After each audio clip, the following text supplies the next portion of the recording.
புருஷன். பொண்டாட்டிய வாழ்க்கையில பாதியும் மனசுல பாதியும் நினைக்கிறவன் தான் புருஷன். தினம் ஒரு ஆம்பளை கூட என்ன சேர்த்து வச்சு பேசுனியே, நீ எல்லாம் ஒரு புருஷனா? கல்யாணம் பண்ணிட்டு வந்து இத்தனை நாள்ல சாப்பிட்டியான்னு கேட்டிருக்கியா? ஆசமா பேசிருக்கியா? இல்ல ஆசைப்பட்டத வாங்கிதான் கொடுத்திருக்கியா? ஆபீஸ்ல இருந்து வரும்போது பொண்டாட்டி பூ வச்சுட்டு புருஷனை எதிர்பார்க்கறத பார்த்து சந்தோஷப்படுற ஆம்பளை நான் பார்த்திருக்கேன். யாருக்கா காத்துட்டு இருக்கேன்னு சந்தேகப்படுறியே, நீ எல்லாம் ஒரு புருஷனா? குறை தீக்கணும்னு கோயிலுக்கு போனா அந்த சாமி மேலேயே சந்தேகப்படுறவனையும் புருஷன் சொல்லக்கூடாது. அடே பாரு, எங்க மேலேயே பழி போடுறியே. பெத்த பொண்ணு மாதிரி பாத்துக்கிட்டோமே. அதனாலதான் இவன் மேல ஆசிட் ஊத்த வரும்போது பாத்துட்டு இருந்தீங்களா? புருஷன் குடிக்காரனா இருந்தா தெரிஞ்சிருவாங்கிற நம்பிக்கையில வாழலாம். நோயாளியா இருந்தா அவனை குணப்படுத்தின சாமின்னு எப்படியோ வேண்டிக்கலாம். ஆனா உன் கூட எப்படி வாழறது?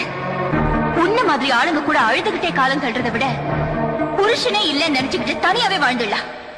எப்ப என்ன வேண்டாம்னு சொல்லிட்டோ அப்புறம் எதிரி